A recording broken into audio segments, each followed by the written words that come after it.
तो जग जननी मां अंबिका मोए लगी तुम्हारी आस, आज सभा के बीच में मां तेरे तेरो दास,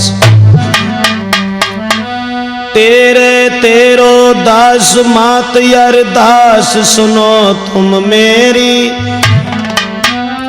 भमर बीच में मात आज नाव पड़ी है मेरी। तो दुर्गा मात हमार शरण में पड़ो ब्रजेश कुमार, सेवक अपनो जान भमर से नाव करो उस पार। आदरणीय श्रोता बंधु, राजपूत कैसेट के माध्यम से ये कार्यक्रम जो हम आप लोगों के समक्ष लेके चल रहे हैं कि अकल से काम करने वाला प्राणी कभी दुखी नहीं रहता। तो दुखी कैसे नहीं रहता, तो जरा गौर करें। एक राजा के पास में एक बहुत ही वृद्ध हाथी था, बूढ़ा हाथी। पूरे गांव के लोगों को उसने इकट्ठा किया और जवाब दिया कि इस हाथी की सेवा करो, इतनी सेवा करो कि किसी तरीका से हाथी मर न जाए, और अगर हाथी मर गया तो किसी ने जो हमारे पास ये खबर आकर के दी कि हाथी मर गया तो हम उसे मरवा देंगे। गांव के लोग सेवा कर रहे कि हाथी मर न जाए, और हाथी जिंदा रहे तो कब तक जिंदा रहे, एक दिन वो मर गया। और जब मर गया तो पूरे गांव के लोग बैठ करके रो रहे हैं कि अब राजा के पास खबर करने कौन जाए। एक चालाक आदमी आ गया और कहने लगा, पूरे गांव के लोग रो रहे हो, क्यों रो रहे हो? जवाब दिया कि राजा के पास कोई खबर करने जाएगा कि हाथी मर गया तो वो उसे मरवा देगा। बोलो तो तुम काहे को मरे जा रहे, हम जा रहे, हम खबर करके आएंगे। चल दिया और राजा को प्रणाम किया और कहने लगा, महाराज आपका जो हाथी है ना, हाँ क्या हुआ हाथी को? बोले कुछ नहीं, लेटा है। कि बेसुध होकर लेटा हाथी और वो कान भी नहीं हिलाता है, आंख उस मारे चाहे तेरे वो पैर भी नहीं चलाता है।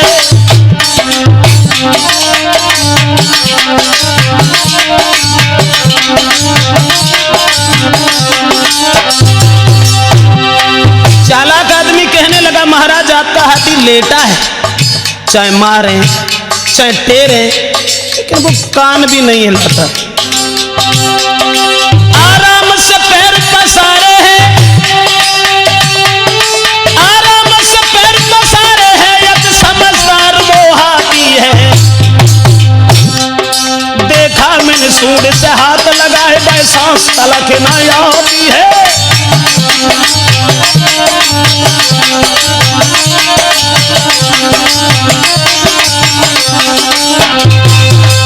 जवाब दिया, महाराज हाथी लेटा है, आराम से लेटा है, चाहे मारे चाहे टेरे, लेकिन वो कान भी नहीं हिलाता है। जवाब दो, हमने सूंड से हाथ लगा के देखो तो उसे सांस भी नहीं आती। राजा बोले, इसका मतलब हाथी मर गया? चालाक आदमी कहने लगा, महाराज जी तो आप कह रहे हैं, मैं नहीं कह रहा हूं कि हाथी मर गया। चला गया और पूरी बात जब कहेगा तो राजा के दिमाग में जाए कि आदमी बड़ू चालाक है, पूरी बात कहेगा और जिंदा चलोगो।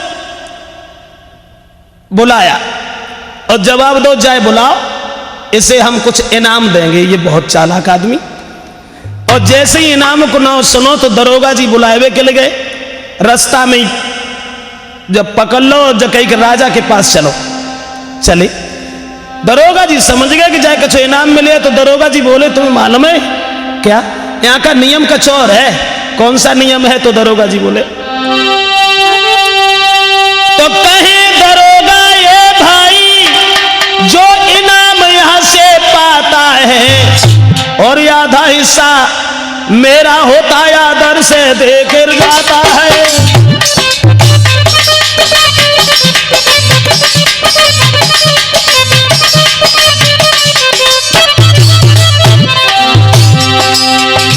दरोगा जी कहने लगे,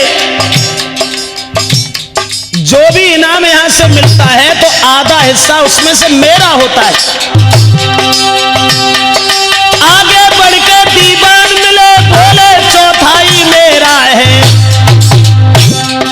मंत्री बोले मेरा भी है, बच जाए वो सब तेरा है।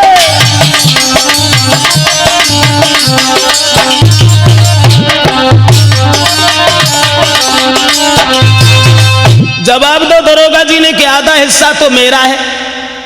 दीवान जी बोले आधो जो बच जाए तामे से आधो हमाओ है। मंत्री बोले और जो कुछ बचे सो हमाओ है, और जो न बचे तो कोई बात ना, जो आतो है इनाम पातो है, सो खाली हाथ जातो। मैंने कहा ठीक, चले गए। अब जब राजा के पास गए तो राजा कहने लगे तुम भाई बड़ा चालाक आदमी है, तूने सारी बात बता दी लेकिन चालाकी से जिंदा बच गया, चला गया। ऐसा करो कुछ इनाम मांगो। बोलो अब महाराज मुझे कुछ नहीं चाहिए। कहने लगे नहीं नहीं मांगो, क्या चाहिए आपको?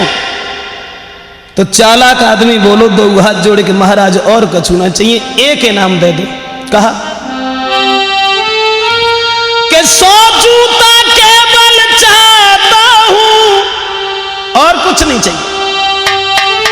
100 जूता केवल चाहता हूं, गर होए मेहरबानी इतनी, और जीवन भर को ये काफी है मेरी औकात भला कितनी।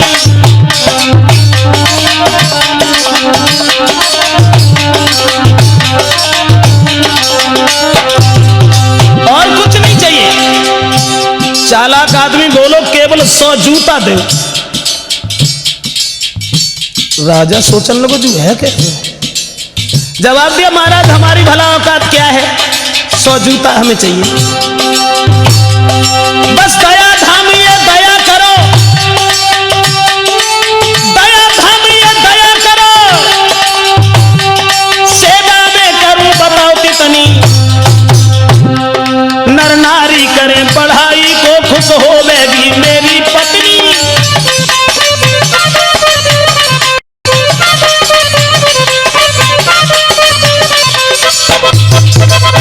जवाब दिया कि महाराज केवल 100 जूता हमें चाहिए इनाम में, और कुछ नहीं चाहिए।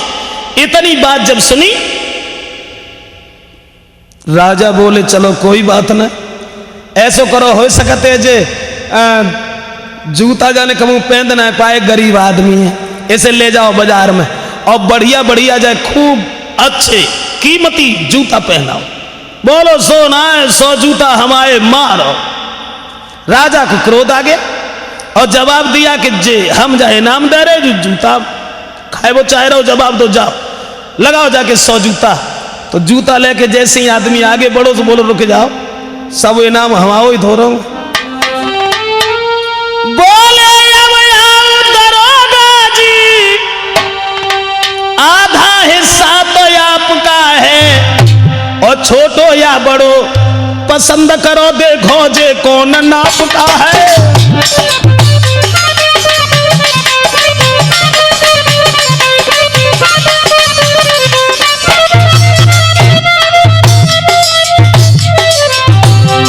छोटो या बड़ो पसंद करो, देखो ये कौन नापता है।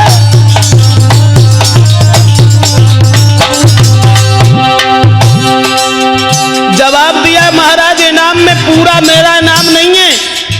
दरोगा जी से कही इधर आओ, आधा हिस्सा तो आपका है, आपका हिस्सा हम कैसे खाएं? हिस्सा तो सुदामा ने खाया था जो घर घर भीख मांगी, दूसरे का हिस्सा नहीं खाना चाहिए।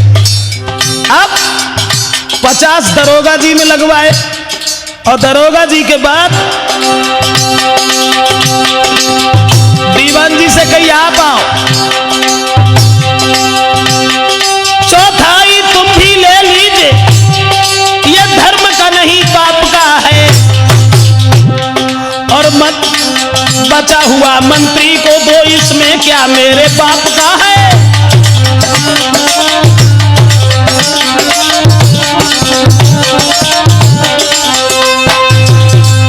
सबे पिटवाओ, जो कहीं 50 दरोगा जी को दो, 25 दीवान जी को दो, और जो बच गए 2500 मंत्री को दे दो, हमारे पापा को जम का है। सबे पिटवाए के और चल दिया। राजा सोचने लगो जू बड़ो चालाक आदमी, सबे जूता लगवाए और चुपचाप चलो गो। राजा ने कही इसे दोबारा फिर बुलाओ, अब कोई और बड़ा इनाम इसे देंगे, हम अपनी तरफ से देंगे, मांग तो कुछ पाइए ना। दोबारा बुलवाओ। और जब दोबारा बुलवाओ, जैसे ही रास्ता में दरोगा जी मिले तो मैंने पूछी धीरज से, कहो दरोगा जी कोई हिस्सा है? दरोगा जी नाराज हो गए, जवाब दिया जा रहो कि इन बातें कर रहे हो बिना मतलब, पिटवाओ और हिस्सा बता रहा है। जैसी कचौर अंगेला बड़े दीवान जी मिले, जवाब दो, बोलो अब तुम्हारा कितना हिस्सा है? कान लगो चुप्पा सीधो चलो जा, मुझे कुछ नहीं चाहिए तुझसे। जाए कि जब वहां पहुंचे हैं राजा के पास, हिस्सा किसी ने नहीं मांगा, तो सबको पिटवा कर चल दीना। राजा ने सोचा चतुर बड़ा, और फिर से बुलवा कर गद्दी के नीचे उसको कर लिया खड़ा।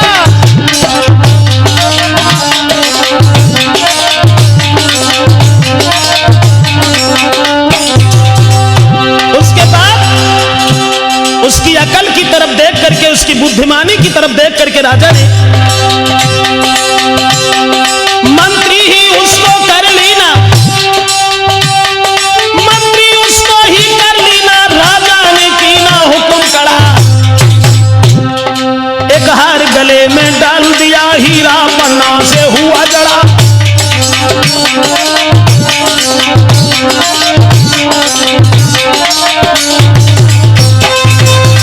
आखिर अपने मंत्री को निकाल दिया और उस चालाक आदमी को ही अपना मंत्री बना लिया। तो कहने का मतलब है कि बुद्धिर्यस्य बलम तस्य निर्बुद्धिस्य कुतो बलम, जिसकी बुद्धि है उसी का बल है, बिना बुद्धि के बल नहीं होता। हाँ दोस्तों, अब देखते हैं इसके बाद कि बुद्धिमानी से इंसान कहां से कहां पहुंच जाता है, और बिना बुद्धि की बात से किसी को कुछ प्राप्त नहीं होता। तो कैसे नहीं होता जरा गौर करें भक्तों। एक दिन भगवान भोले बाबा अपनी पत्नी को लेकर के चल दिए। रास्ता में एक बुढ़ा और एक बुढ़िया और उसका एक लड़का, तीन मिले। तो पार्वती बोली, भोले बाबा ये बड़े दुखी हैं, चलो इनके पास चलते हैं और इन्हें कुछ वरदान दे दो। भोले बाबा कहने लगे इन्हें अकल ही नहीं है वरदान मांगने की। बोले ऐसी कोई बात है दुनिया में, ऐसा कोई आदमी जाए वरदान मांगने की बुद्धि ना हो, चलो हम और तुम चल रहे हैं। चल दिए और जब पहुंचे तीनों के पास, और जवाब दो कुछ मांगो। बोले हाँ। बुढ़िया बोली तुम हो को जवाब दो, हम शंकर भगवान हैं। बुढ़िया बोली का शंकर भगवान है, ऐसे ही होते हैं? जवाब दिया क्यों नहीं, देखो हम शंकर भगवान हैं। तो बुढ़िया से कही कि तुम वरदान मांगो, बताओ हम धनवान बना दें, बताओ तुम्हारा मकान बनवा दें, बताओ कुछ और चीज दे दें। तो बुढ़िया दो हाथ जोड़ के बोली हमें और कुछ ना चाहिए, एक काम करो। कहा तो बुढ़िया बोली है शिव शंकर और मैं नाम सुनती आती हूं, और केवल चाहिए यौवन मुझको, मैं जवान होना चाहती हूं।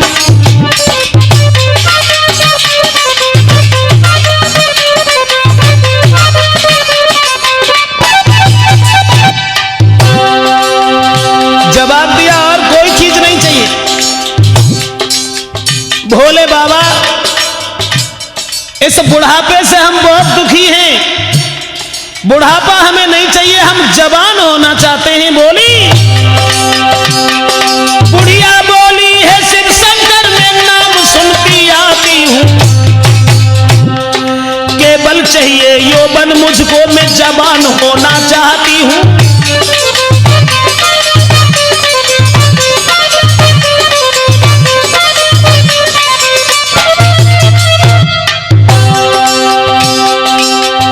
और महाराज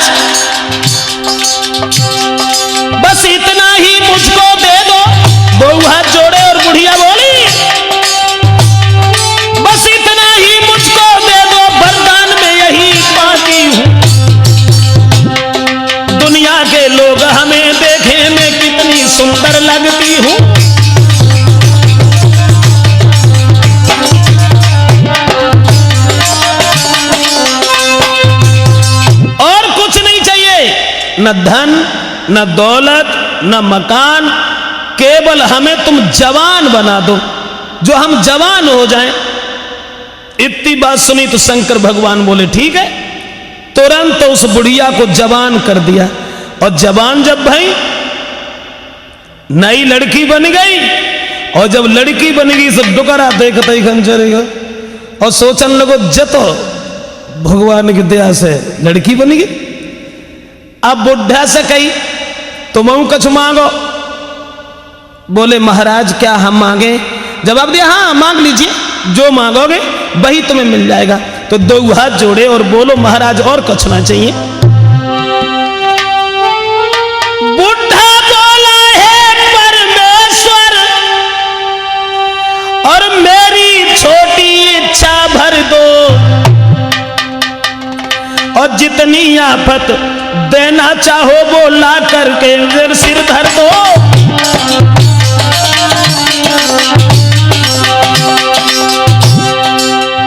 बुढ़ा ने जब देखी कि बुढ़िया तो नई लड़की नहीं बनी गई, जवान बन गई, अब जो हमारे कहां रहे न जाने किनते जाए।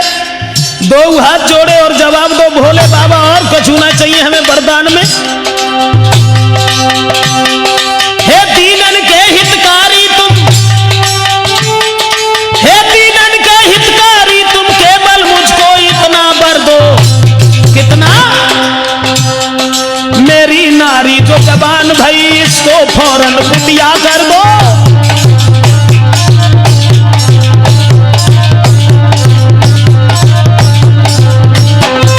अगर तुम हमसे खुश हो तो हमें और कुछ नहीं चाहिए। जवाब दो डुकराने के जवान जो हो गई है जाए तुम कुतिया बना दो बनने की। ठीक, अब वे लड़की से कुतिया बन गई, और जब दो वरदान मांग चुके तीसरो लड़का रहेगा।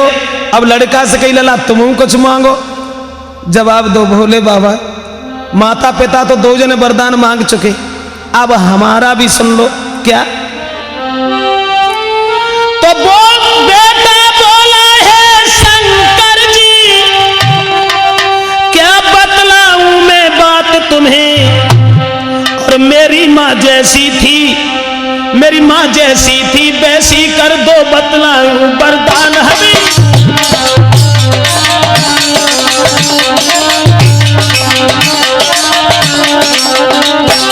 और कोई चीज नहीं चाहिए भोले बाबा। हमारी माँ जो आपने कुतिया बना दी है पिताजी के कहने से, तो जो हमारी माँ जैसी थी पहले बूढ़ी थी वैसी कर दो, और कोई चीज नहीं चाहिए। भोले बाबा ने वो बुढ़िया को बुढ़िया बना दिया। कहने का मतलब है कि तीनों ने वरदान मांग लिया लेकिन हते तैसे ही रहे, कुछ नहीं बन पाए। तीनों की इच्छा पूरी की, तीनों की इच्छा पूरी की, फिर शिव जी वहां रम जाते हैं। जिसकी किस्मत में कुछ नहीं है वो सुख कभी नहीं पाते हैं।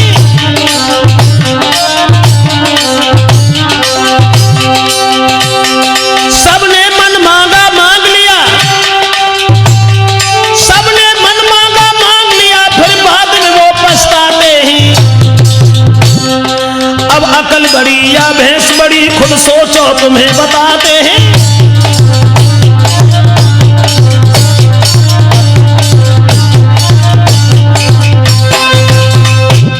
वरदान मांग लिया और तीनों की इच्छा पूरी करके शंकर भगवान चले गए और बोले पार्वती देख लिया तुमने, तब ही हमने तुमसे कहा था कि नहीं तो बुद्धि नहीं है। और तीनों ने वरदान मांगने के बाद कुछ नहीं पाया, हते तैसे ही रहे। तो कहने का मतलब है कि हमेशा प्राणी को सोच समझ करके और बुद्धि से बात करनी चाहिए। अब देखते हैं इससे आगे कि बुद्धि से आगे कोई चीज नहीं होती। एक लड़का के दिमाग में आई कि महात्मा के बड़े आनंद हैं, अब हम तो महात्मा बनेंगे। और महात्मा के ऐसे आनंद है, न खेत भरवे की चिंता है, न लाई करवे की चिंता है, न भैंसने की चिंता है, न बदन की चिंता है, कोई चिंता नहीं, अब हम महात्मा बने। तो एक महात्मा जी के पास गए और जवाब दिया कि बाबा जी मैं तुम्हारे चेला बनने के लिए आए हैं। कहने लगे ठीक है रहो। आश्रम पर रख लिया। शिव तेरस को जब दिन आओ तो बाबा जी ने कही कि लला एक काम करो। कहा कि चेला जाओ बाजार और लाओ प्रसाद हरि को के चेला जाओ बाजार लाओ प्रसाद हरि को।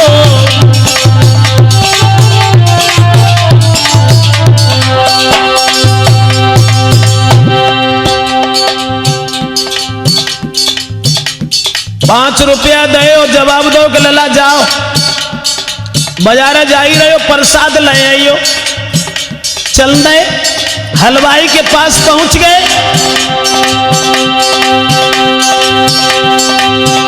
अरे रुपया 5 लेके चल गए। हलवाई को वचन सुनाए और प्रसाद में हलवाई ने तब लड्डू 4 गाए तो मुंह में लाओ प्रसाद हरि को के चेला जाओ बाजार लाओ प्रसाद हरि को।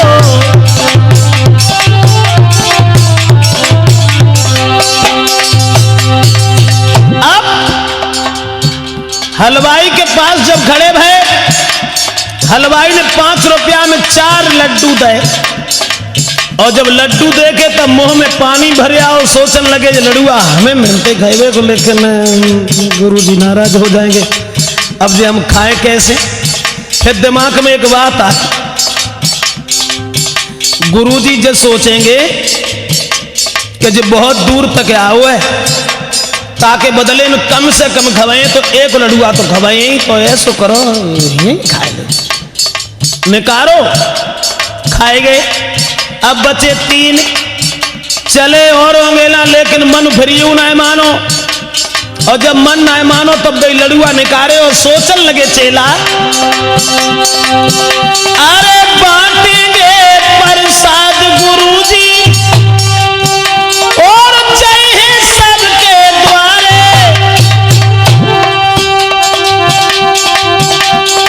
सबसे ज्यादा हमें खबर हम चेला प्राणन प्यारे अब लो में डोर लाओ प्रसाद हरि को के चेला जाओ बाजार लाओ प्रसाद हरि को।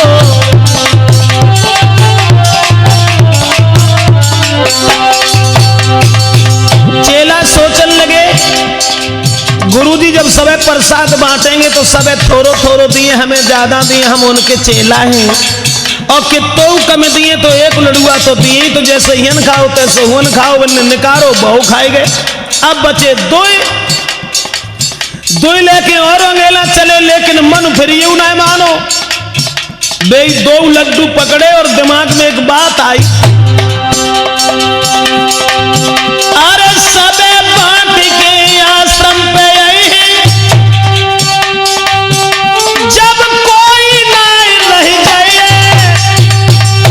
तो बचो बचाओ सब प्रसाद के बाद में मोह मिल जाए है के बेहे गुरु हमारी लाओ प्रसाद हरि को के लाला जयो बाजार लाओ प्रसाद हरि को।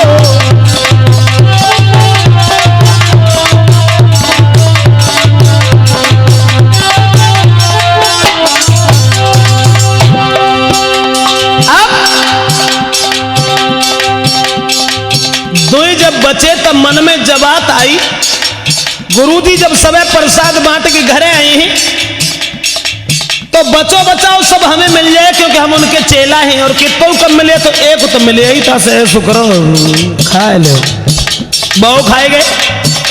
एक बचो, एक लेके पहुंचे आश्रम पे, जवाब दो गुरुजी हम प्रसाद ले आए। गुरुजी का जो काम से लगे जवाब दो दो भाई। जब प्रसाद रख दिया उसके बाद जब गुरुजी ने देखा और जवाब दे दरा 5 रुपया में 1 ही लड्डू आया, बोलो सोना गुरुजी 4 आए। फिर है कहाँ? डंडा उठाया, जब चार आए तो वो कहाँ है? जवाब दो गुरुजी हमारी बात सुनो, हम पिटबे के लिए महात्मा ना भाई, हम तो केवल जाके लिए महात्मा भय कि सीताराम बोलो, मनवा तो डोलो, चांद के भैंस बदिया खोलो, को कहते हैं। लेकिन गुरुजी देखो हम जासे महात्मा ना भाई कि तुम हमें मारो। जब हम गए तो चार आए तो हमने जो सोची गुरुजी सबसे कम मिले वो हमें तो एक लड़ुआ खवाए, क्योंकि हम खून से भोगाओं से भज के और हिल तक आए। तुरंत ही बिन ने सोची और हमने विचार बनाओ खाओ और चले आए। ठीक है, फिर बचे तीन, तब हमने जब सोची गुरुजी जब सब प्रसाद बांटेंगे सब कम दी, हमें ज्यादा दी क्योंकि हम उनके चेला है और कितों कम दी तो एक तो खवाई था से बहु खाए लो। फिर कचौर आगे चले, फिर जब सोची जब कोई ना रह जाए तब पूरा प्रसाद बचो बचाओ हमें मिल जाए, तासे हमने तुरंत निकालो बहु खाएंगे। सोई गुरुजी ने डंडा उठाओ, जवाब दो तूने भगवान का प्रसाद खाया कैसे? मैं पूछ रहा हूं भगवान का प्रसाद कैसे खाया? कान लो गुरुजी ने करो सबू लड़ुआ धरो रहा है, बहु उठा के मुंह में डाल लो, देखो हमने ऐसे खाया।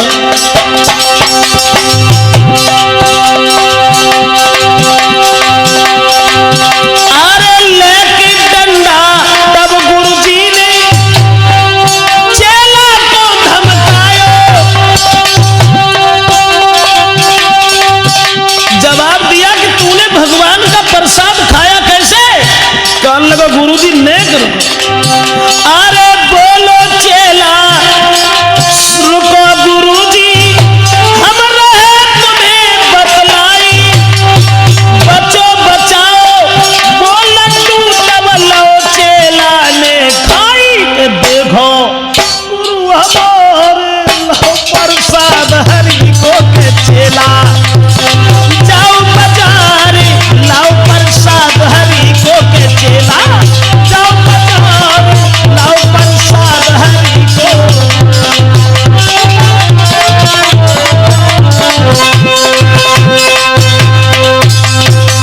कहने का मतलब है दोस्तों, तुरंत ही गुरुजी ने उस चेला को घर से उस आश्रम से निकाल दिया। अब देखते हैं इससे आगे। दो भाइयों का जिक्र सुनो, बेईमानी का अंजाम सरे, और बक बड़ा मुकदमी करता था छोटो भैया घर का मुखरे।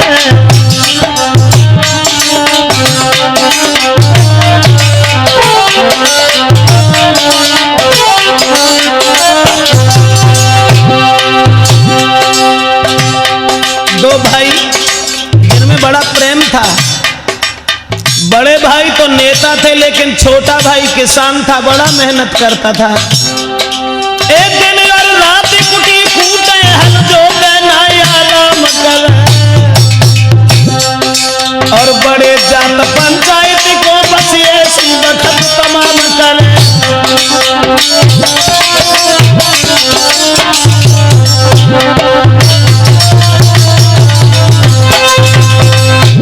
बड़े भाई तो नेता थे लेकिन छोटा किसान था। छोटे की शादी तो हो गई लेकिन गौना नहीं हुआ। एकदम बड़े भैया ने सोची कि चलो इसका गौना करवा देते हैं। तो छोटे भाई के जब गौना करवाया तो वो औरत घर में आई तो उसने क्या देखा कि जेठ तो सारे दिन कोई काम ही नहीं करते हैं और हमारे पति जो हैं वो काम करते करते दुखी हैं। अब क्या करें? अब जो सोचने लगी अगर अब ही कचुकात है तो तमाम गांव की औरतें जो कहें कि जब गोनो है कि कल ले आओ, जब गोने में ही उठ चलाने लगी। लेकिन अब कहा करें, खामोश रहे तो कौले रहे। 2-4 दिन नाए बोली। गोना हो करके नब दुल्हन जब आंगन में आई है, अब देश तो 2-4 दिन पेड़ो देखो सैया पे परी तबाही है।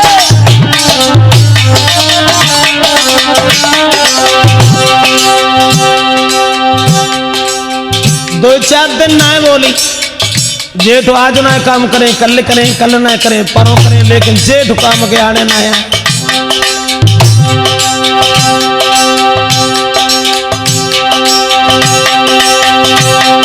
तो 4 दिन पेड़ो देखो सैया पे बड़ी तबाही है।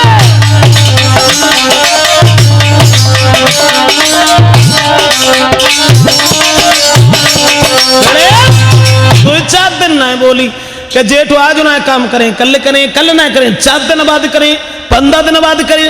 लेकिन वो काऊ तरीका से जब काम के आड़े ना आए, सोचने लगी काऊ तरीका से हमारे पति अगर हमें मिल जाते तो इन्हें हम समझा देते, लेकिन वो नहीं मिले। एक दिन जैसी रोटी खाए कि निकरो सोई तुरंत बन पकड़ लो और जवाब दो हमारी बात। कहा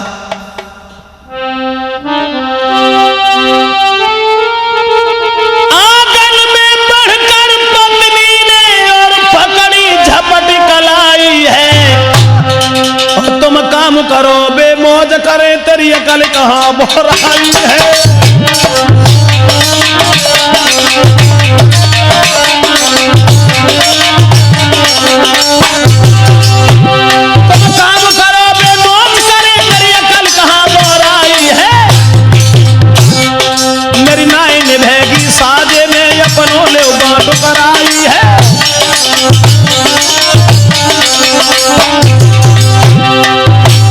नव दुल्हन बोली सारे दिन तुम काम करते रहते हो,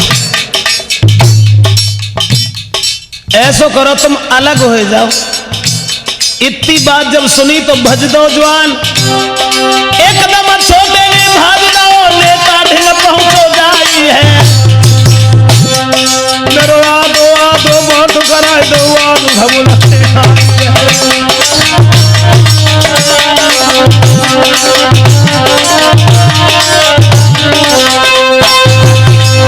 तुरंत भाग खड़ा हुआ और पहुंच गया अपने भाई के पास में और जवाब दिया आज हमारा बांट कर दो।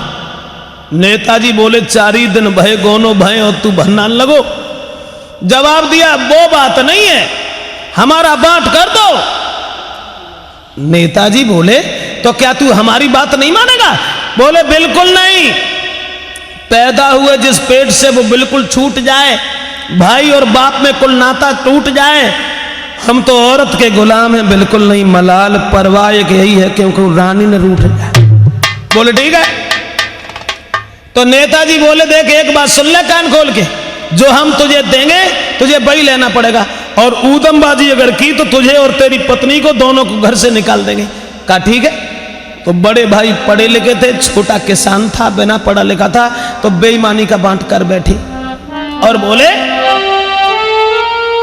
कि जो 12 बीघा एक घड़ी बाकी फुलंग रही तेरी भाई, और जो 16 बीघा गेहूं है ताकि बाल रही मेरी भाई।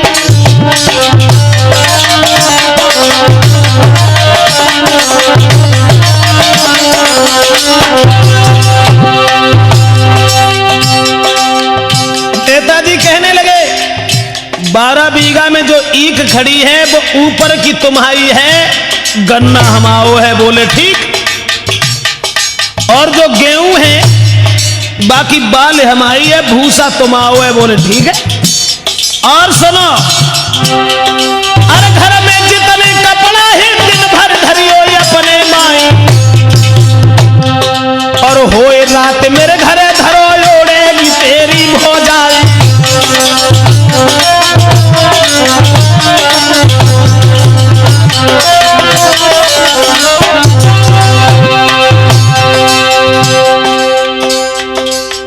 दिन में कपड़ा तुम्हारे हैं, संजा को हमारे हैं।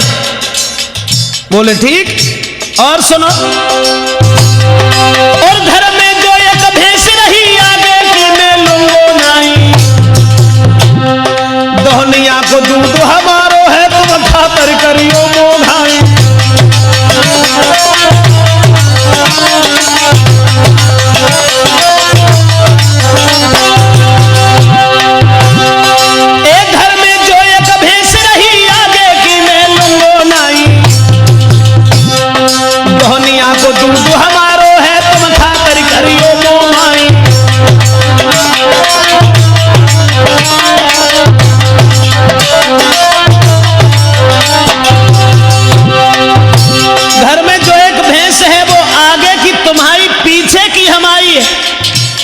चारों तुम डारो, दोहनिया से दूध हम ले जाएं, और जो इतनी बात सुनी तो छोटो भज दो। एकदम छोटे ने भाज दो दुल्हन को तीनों समझाई। बात समझ गई बेईमानी है वैली रात भर गया।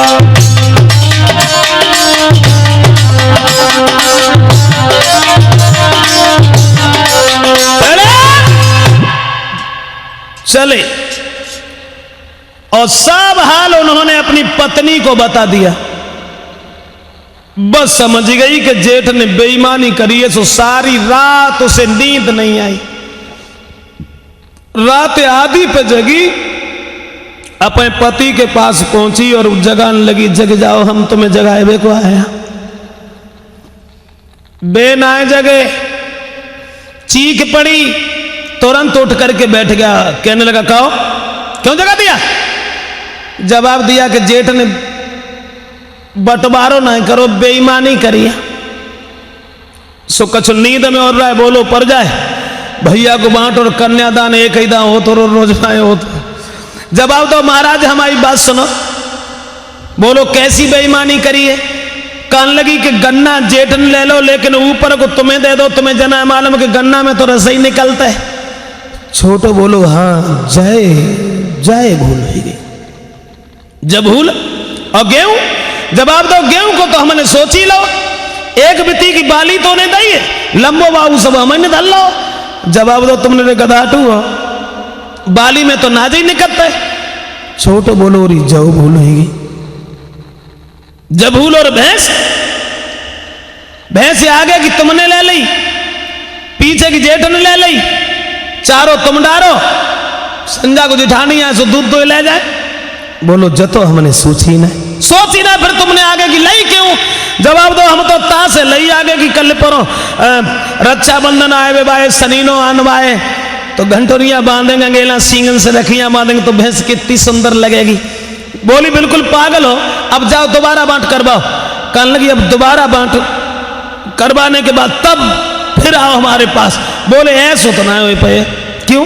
जवाब दो वो हमसे ये कह रहे थे कि अगर ऊदमबाजी की तो तुझे और तेरी लुगाई को घर से निकाल देंगे। तो वो चतुर औरत बोली अगर तुम दोबारा बांट करवा न जाओ तो हमारी एक बात सुन लो। कहा? बोली कि कर चार मेहनती का काट लो गेहूं की जड़ कटवाना और कपड़ा भी दिन में तुम्हारे संजा को भेजे के दतियाना। जवाब दो उखारी ऊपर की तुम्हारी है, अब ऐसे काटन लगो, गेहूं की जड़ तुम्हारी है, अब ऐसे कपटन लगो, देखे उनको खलियान कहां से लग जाए। और महाराज मारो लठिया तुम मोह तोड़ो भैंस की खातिर कर आना। जब हमारी जेठानी दूध दुहले के लिए आए, मोह है कि भैंस तुम्हारी है तो तुम लाठी दो, मोह में जो दूध दही फटा सब लेती चली जाए। मारो लठिया तुम मोह तोड़ो भैंस की खातिर कर आना। सोई भाव काम कर रही फिर गेहूं पे नंबर आना। सवेरो भाव जय होन लगो, चार आदमी उखाड़ी में कर दे कहीं ऊपर से काटो, 8 गेहूं में लगा दिए, कहा जड़ काटो जड़। नेताजी बोले क्यों रे कच्चे गेहूं कटवा रहे हैं? बोलो भैया हम तुम्हारे हिस्सा से नेकू धक्का ना लगा रहे, भज दो। और ये भौजाई जैसी भैंस के पेट के नीचे दुहबे के लिए बैठी हैं, कपड़ा भिजा गए पानी मिले लठा भैंस पे यारानो। जब भाव जड़ा को लठिया को भौजी को करे लो धरानो।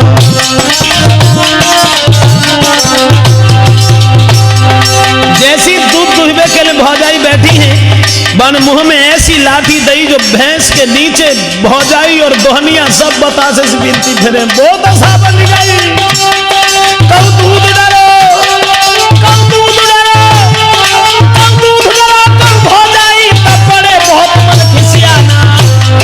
दो बड़ो समुद्र कोई चतुर लगो फिर बात दोबारा करवाना। नेताजी समझ गए, फिर उसका दोबारा बांट हुआ। तो कहने का मतलब है दोस्तों सीधी उंगली न से घी काटो तुम्हारी सोता बहू करी है, सीधी उंगली न से घी काटो तुम्हारी सोता बहू करी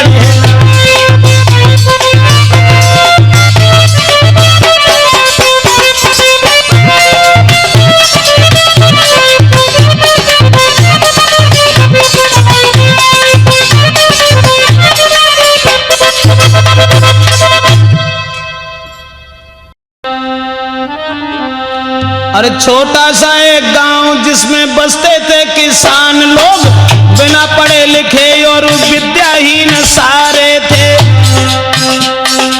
खेती का काम ही करते थे सारे लोग, पशु बेचारे इन्हें प्राणों से भी प्यारे थे।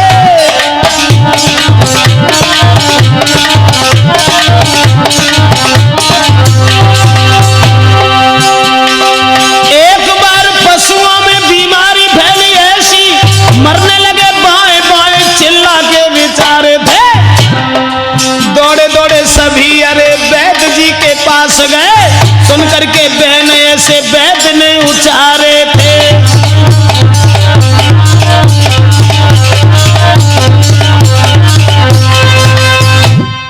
किसान जो बिना पढ़े लिखे थे वो एक गांव में रहते थे, और ऐसा हुआ कि पशुओं में बीमारी फैल गई, मरने लगे। चिल्ला चिल्ला करके जब मरने लगे, सब डॉक्टर के पास गए और कहने लगे कि हमारे पशु चिल्लाते और मर जाते। तो डॉक्टर बोले इंजेक्शन लगवा। बोले सो ना है, बिना पैसा कोई इलाज हमें बताओ, अगर हो तुम्हारे यहां तो। बोलने की बिना पैसा कोई इलाज ये है कि ऐसो करो, उन्हें 3 जगह दाग दो, कचौला गरम करके पीछे पीठ पे और गलपटन पे। तो कुछ बीमारी ऐसी होती है जो दागे में चली जाती, जवाब दो कि उन्हें दाग दो सही हो जाए। सब लौट के चल रहे किसान और सोचता अरे भैया जे इलाज बहुत बढ़िया मिलो, हमें का मालूम आती 5 साल। एक बोलो हमारे बाप मर गए तो हम काहे को मरना देते, उन्हें दाग देते। बोलो हाँ बात तो सही है। और अब पशुओं को जब दागन लगे पशु ठीक होने लगे। लेकिन एक मुश्किल हट गई कि एक दिन जो ब्राह्मण थे वो ब्राह्मण आकर के कुआं पे उन्हें स्नान करो, स्नान करने के बाद में भजन करने के लिए बैठ गए और ऊंचे सुर में खूब मंत्र पढ़न लगे। जब मंत्र पढ़न लगे, लेकिन भाई एक भाई अरे छोटे छोटे बालक खेले उम्र है जिनकी बारी,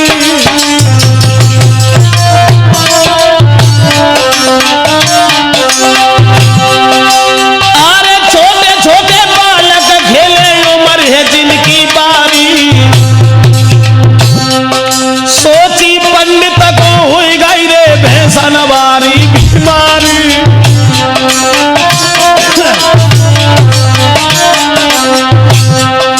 अब हुई गई रे, अरे हुई गई रे, अब मुश्किल तकी भारी। पंडित जी को छोटे छोटे बच्चन ने जब देखो, सोचन लगे हमें लगते इन्हें बय बीमारी है जो भैंसन को हती सो। सब लौट के भागे।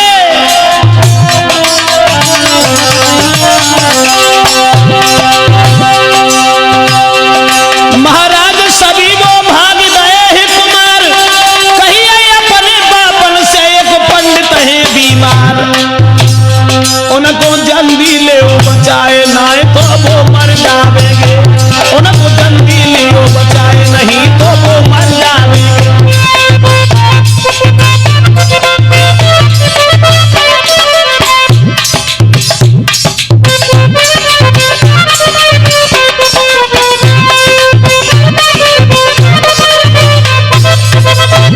जिस समय पंडित जी ऊंचे सुर में मंत्र पढ़ने लगे, और जब मंत्र पढ़ने लगे तो छोटे छोटे बच्चा जो खेल रहे थे उनने जब देखी, सोचने लगे कायरे हमें जो लगते जैसे वो भैंसा चिल्ला के मरे वो तैसे पंडित मन नवाए हैं।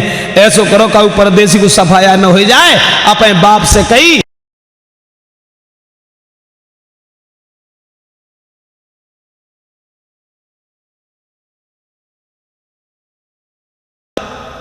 आग सुलगाई।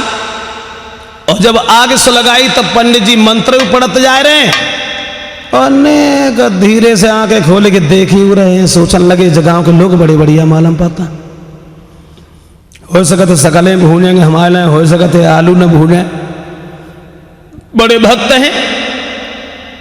ये बिन्ने खूब आग सुलगाए के, और जब कचौला खूब गर्म हुए, एक बोलो पकड़ो पंडित जी को, दूसरो बोलो भैया जब भैंसा को दागो हतो तब ने गोड़ फड़फड़ाए थे, कहूँ ऐसो हो कहूँ जेऊ ने गोड़ फड़फड़ा, ऐसो करो रस्सी ले आओ।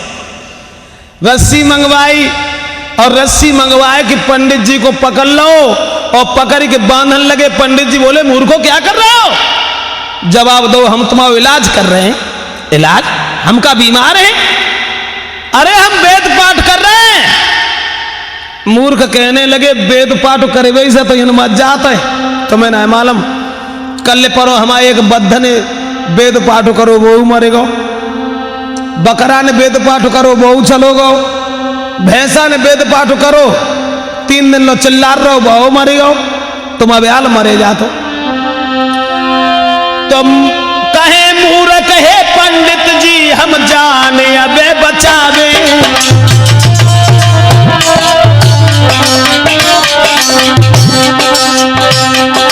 और करे इलाज तुमरो रे मरवे से तुम्हें बचावे।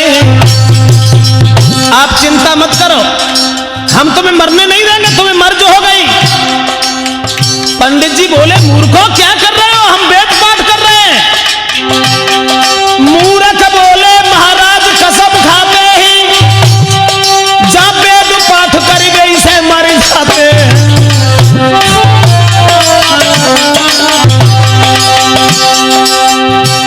मूर्ख कहने लगे पंडित जी तुम्हें नहीं मालूम जहां वेद पाठ करने से आदमी मर जाते। अब पंडित जी जो थे वो बहुत घबरा गए, लेकिन मूर्खन के सामने पेश नहीं गई। अर्पाकारी के पंडित जी को उन मूर्खन ने बांधी दो, और लेके तब कंछुलाए और पीठी पे फिर बांधी दो।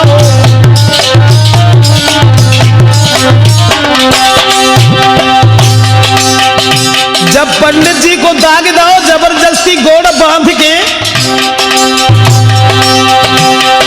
और पंडित जी फिर तड़फड़ाए पहुंचे फौरन सुरग धाम, और मूर्खन से तुम बचते रही हो गायकी कह रहे शिवराम।